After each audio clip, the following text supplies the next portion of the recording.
नमस्कार, news station में आपका स्वागत है। इस समय आज हम आपको लेकर आए हैं एक अनोखे पुल के पास में। ये पुल यमुना पे बन रहा है।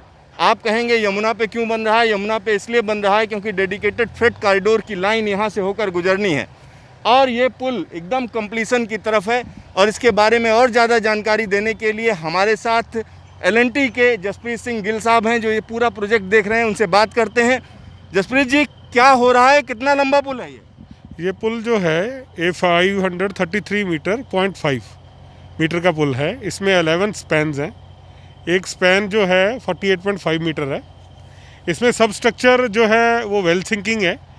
तो हमने टोटल यहाँ पे 12 वेल्स बनाए हैं, जिनकी डेप्थ जो है अप टू 43 मीटर्स है। उनका डाया वेरी करता है 11 मीटर से 13 मीटर तक। और सब स्ट्रक्चर जो है डबल ट्विन पियर है, सिंगल पियर कैप है। सुपर स्ट्रक्चर जो है उसमें ऊपर वेब गर्डर है। ऊपर वेब गर्डर का जो क्लियर स्पैन है वो 45.7 मीटर्स है। ओवरऑल लेंथ जो है 48.2 है। विड्थ 7 मीटर्स है। हाइट जो है 10.9 है और वेट जो है 160 मीट्रिक टन है। तो एक स्पैन में हमने 2 गर्डर्स लॉन्च किए हैं, मतलब 2 लाइन है जे। एक लाइन अप लाइन है, एक लाइन डाउन लाइन है। एक में गाड़ी आएगी, एक में गाड़ी जाएगी। तो ये ब्रिज जो है कंप्लीट आप देख रहे हैं सामने, ब्रिज कंप्लीट होने वाला है। इस यमुना पुल पे 22 गर्डर्स हैं, जिसमें से 19 गर्डर लॉन्च हो चुके हैं और 20 भी अभी लॉन्च होने जा रहा है। हम डे नाइट इस पे काम कर रहे हैं और 2 गर्डर्स जो बचे हैं वो विद इन 1 वीक वो भी लॉन्च हो जाएंगे। तो यहाँ पर जैसे ये गर्डर लॉन्चिंग में चैलेंज क्या है, परेशानी क्या आती है? गर्डर लॉन्चिंग में बहुत चैलेंजेस हैं, बहुत ज़्यादा रिस्क भी हैं, लेकिन हमने इसको पर्टिकुलर प्रॉपर प्रोफेशनल प्लानिंग करके सब रिस्क को मिटिगेट कर लिया है।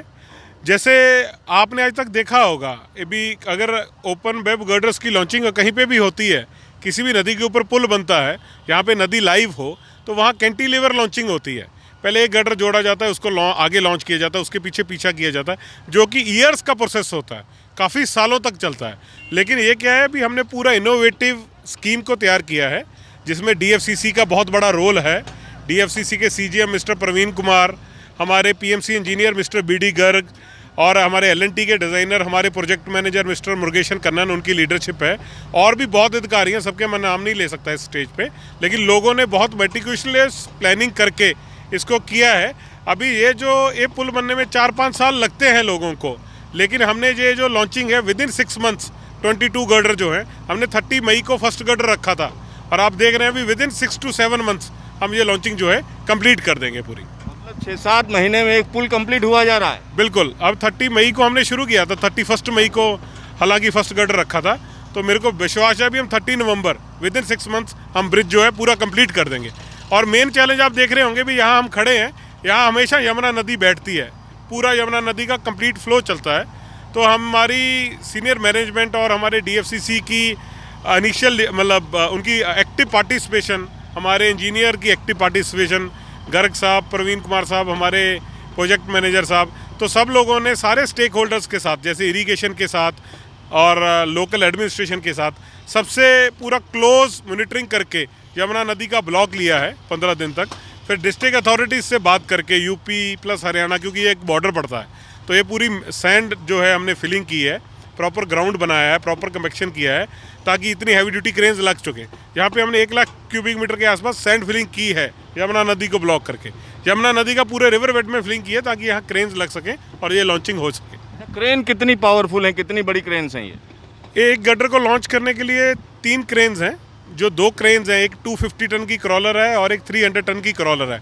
वो 2 क्रेन्स जो हैं गड्ढर को शिफ्ट करती हैं, क्योंकि रिवर बेड में तो यहाँ पानी चलता था। तो हमने इस गड्ढर्स की फैब्रिकेशन जो पहले फैब्रिकेशन RDS अप्रूव्ड वर्कशॉप्स में कराई, फिर जहाँ पानी नहीं था, जो फ्री एरिया था, वहाँ पे इनकी असेंबलिंग करी, टॉर्किंग करी, पेंटिंग करी, प्रॉपर डिटेल्ड इंस्पेक्शन हुई। जब ये गर्डर पास हो गए एक तरफ से, तो वहाँ से इस बेड तक, लॉन्चिंग लोकेशन तक जो है 2 क्रॉलर क्रेन से इसको उठा के टेंडम में शिफ्टिंग करते हैं, एक 250 टन की, एक 300 टन की। फिर लॉन्चिंग के लिए जो है, क्योंकि ये बहुत बड़ा ह्यूज स्ट्रक्चर है और हमने इसको लॉन्च करने के लिए हमारे पास लिमिटेड टाइम रहता है, हम विद इन 30 मिनट्स इसको लॉन्च कर देते हैं। तो हमने एक 800 टन की टायर माउंटेड क्रेन और एक 300 टन की क्रॉलर क्रेन जो है, 2 क्रेनें लगा के हम इसको लॉन्च करते हैं और 2 क्रॉलर क्रेनों से डिफरेंट से हम इसको शिफ्ट करते हैं लॉन्चिंग। गिल साहब, इतना महत्वपूर्ण प्रोजेक्ट है, इससे आप जुड़े हुए हैं, तो इसके बाद अगला क्या इरादा है? ये पुल तो बन जाएगा, जल्दी बन जाएगा, अगला कौन सा पुल बना रहे हैं? अगला we are committed to nation, हमारा एलएनटी जैसे है विल्डर टू नेशन, हम लोगों के ब्लड में एलएनटी ही एलएनटी है। तो जैसे भी मैनेजमेंट डिसाइड करेगी, मतलब इट्स अपॉन मैनेजमेंट, जहाँ भी मैनेजमेंट हमको डिसाइड करके भेजेगी, will take the challenge and move forward. यहाँ पर आप समझ सकते हैं ज़बरदस्त काम चल रहा है, ये छोटा काम नहीं है, क्योंकि एक लंबा सा पुल है। इसका एक सिरा इस पुल का हरियाणा में है और दूसरा सिरा जहाँ हम खड़े हैं इस वक्त, ये जगह जहाँ पर हम इस वक्त ये पुल दिखा रहे हैं आपको, ये उत्तर प्रदेश में है। तो आप समझिए उत्तर प्रदेश और हरियाणा को कनेक्ट करने वाला ये पुल है और डेडिकेटेड फ्रेट कॉरिडोर का ये हिस्सा अपने आप में महत्वपूर्ण है, क्योंकि ईडीएफसी और डब्ल्यूडीएफसी को ये कनेक्ट करता है। तो ये कनेक्टिंग पुल है, यानी पुल हमेशा जोड़ता है। तो वाकई ये पुल दो बड़ी चीज़ों को जोड़ रहा है, चाहे वो ईस्टर्न डेडिकेटेड फ्रेट कॉरिडोर और दूसरा है वेस्टर्न डेडिकेटेड फ्रेट कॉरिडोर, तो दोनों को जोड़ रहा है। तो ये पुल आप देखिए, ये आधुनिक भारत का एक सशक्त नमूना है। आप इसे देखिए, इस तरीके की चीज़ें आने वाले दिनों में और दिखेंगी। और भारत की जब हम बात करते हैं तो कहीं ना कहीं ये हमेशा आपको अट्रैक्ट करेगा। ये इस तरीके का जो काम है, ये इंफ्रास्ट्रक्चर का काम है और ज़बरदस्त काम है।